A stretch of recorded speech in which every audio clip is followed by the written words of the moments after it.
Shalom, good morning. How are you doing guys? Saya berdoa semua dalam kondisi yang baik, yang diberkati oleh Tuhan, amin. Yuk pagi hari ini saya mengajak teman-teman belajar tentang sesuatu yang sederhana sekali. Saya mau berikan satu pesan yang sederhana sekali, tapi kita berdoa dulu. Kami bersyukur Tuhan untuk hari yang baru Tuhan anugerahkan dalam hidup kami. Terima kasih Tuhan untuk kasih setiamu dalam hidup kami, untuk nafas kehidupan dan kesehatan. Thank you Lord Jesus for your favor, mercy, and grace in our life. Thank you for your perfect protection in our life Lord. Terima kasih kami bisa ada sampai saat ini semua karena anugerah Tuhan. Dan pagi hari ini kami belajar Tuhan kebenaran firman-Mu. Kami berdoa biarlah firman Tuhan yang kami dengar itu boleh merubah hidup setiap kami menjadi remah. Firman Tuhan tidak pernah kembali sia-sia Tuhan. Karena itu adalah suatu yang baik yang dapat mengubah kami Tuhan. Terima kasih sekali lagi kami bersyukur dan menyerahkan pagi hari ini hari kami ke dalam tangan Tuhan. Di dalam nama Tuhan Yesus, amin. Oke, pagi hari ini saya mau mengajak teman-teman membedah satu cerita di Alkitab. Ini adalah kisah yang sering sekali kita dengar di Matius 25 ayat 14 sampai 30. Nanti teman-teman bisa baca sendiri di rumah. Konteksnya ini tentang perumpamaan mengenai talenta. Yang nanti akan ada hubungannya kaitannya dengan pesan saya bagaimana kita harus keluar dari zona nyamannya kita. We have out of our comfort zone. Amin. Oke, saya akan berikan intisarinya. Matius 25 ayat 14-30 ini adalah cerita tentang seorang tuan yang dia mempunyai 3 orang hamba. Dan tuannya ini pergi keluar kota, keluar negeri. Dan dia meninggalkan 3 orang hambanya ini masing-masing diberikan talenta. Yang pertama dikasih 5 talenta, yang kedua dikasih 2 talenta, yang terakhir dikasih 1 talenta. Yang menerima 5 dan menerima 2 talenta ini, mereka menjalankan talentanya sehingga termultiplikasi, sehingga beroleh laba dan talenta itu menjadi double, termultiplikasi. Tetapi hamba yang punya 1 talenta ini, dia tidak menjalankan talentanya. Melainkan yang dilakukannya adalah dia memendam talenta itu dan tidak mengerjakannya. Menjalankan talenta itu maksudnya apa sih? Hamba yang menerima 5 dan 2 talenta ini, dia menjalankan talentanya. Artinya mereka bekerja keras. Mereka berpikir keras. Mereka meluangkan waktunya. Mereka memberikan usaha untuk gimana caranya talenta ini bisa menjadi berkembang, bisa menjadi termultiplikasi. Korban waktu, korban tenaga.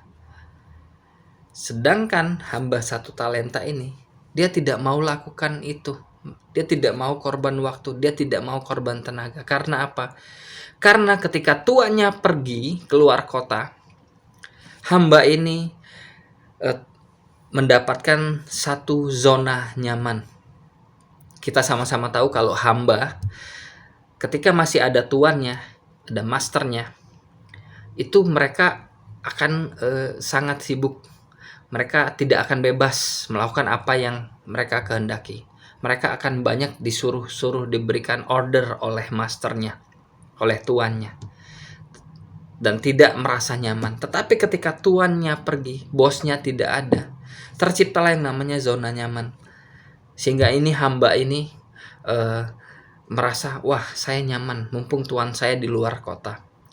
Saya bisa melakukan apapun yang saya inginkan, apa yang saya sukai. Kalau dulu waktu ada tuan saya nggak bisa. Saya terikat. Saya banyak dikasih pekerjaan. Sekarang mumpung tidak ada tuan saya, nggak ada master saya mau bersantai, saya mau nyaman. Wah enak sekali ternyata nggak ada bos, enak sekali ternyata tidak ada tuan. Hidup saya terserah saya mau ngapain. Sehingga dia enggan untuk seperti temannya dua hamba ini menjalankan talenta yang dititipkan dalam kehidupannya. Dia cuma pendem di tanah. Iya sih, kalau secara hitungan dia tidak rugi. Satu talentanya itu dipendam dan itu tetap menjadi satu talenta. Satu talenta itu tidak hilang. Satu talenta itu tidak berkurang. Masih satu talenta. Tetap utuh. Dia tidak rugi. Tapi dia tidak berkembang. Sama seperti kehidupan kekristenan kita. Seringkali kita tidak sadar bahwa kita seperti hamba yang dikasih satu talenta ini. Kita percaya Tuhan pasti kasih talenta dalam kehidupan kita masing-masing berbeda. Tetapi hamba yang punya banyak talenta ini, even dipercayakan banyak talenta, masih mau berjuang untuk memultiplikasi talenta itu. Talenta dimultiplikasi maksudnya seperti apa? Talenta itu kalau relatekan dengan kehidupan sekarang itu artinya apa? Talent yang Tuhan taruh dalam kehidupan kita.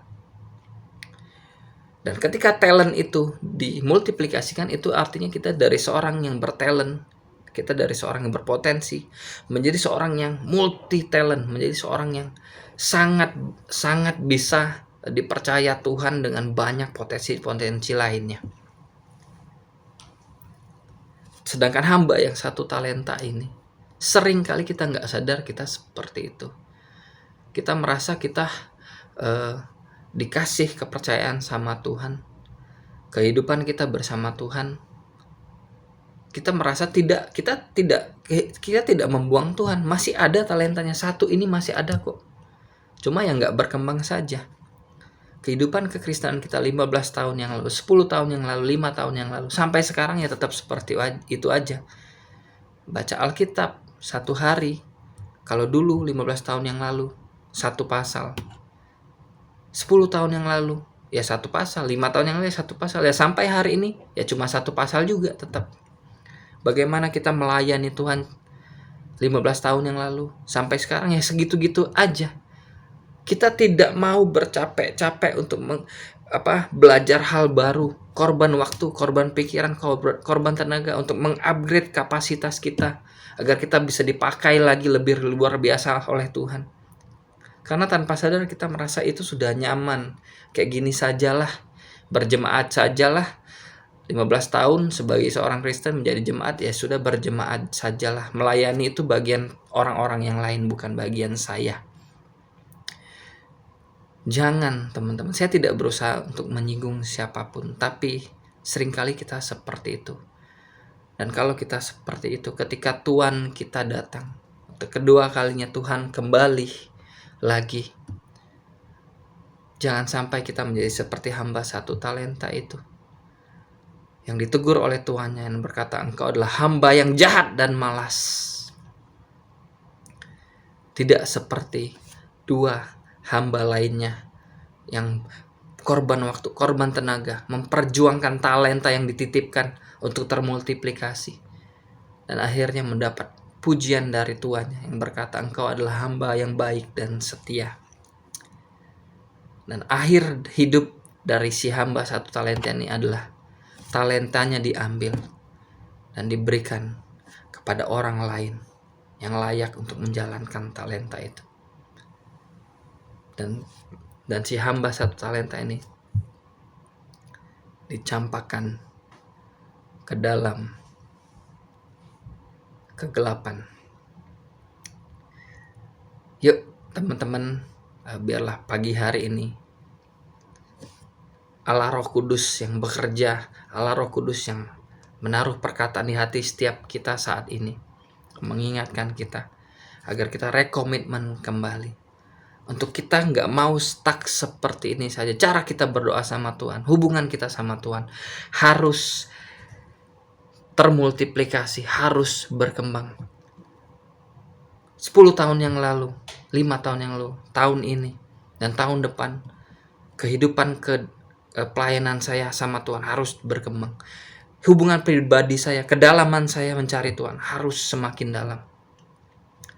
Keinginan saya, haus lapar saya akan Tuhan harus semakin dalam, semakin bertambah. Agar ketika Tuhan kita datang, Tuhan akan berkata, baik sekali engkau hambaku yang baik dan setia. Amin. Terima kasih. Saya berdoa pesan saya yang sederhana ini itu boleh menjadi rema dan tidak kembali sia-sia, mengubah hidup setiap kita yang mendengarnya dan menjadikan kita sebagai hamba yang baik dan setia yang berkenan di mata Tuhan. Terima kasih, Tuhan Yesus memberkati. Sampai ketemu di Devotion from Nation selanjutnya. God bless you.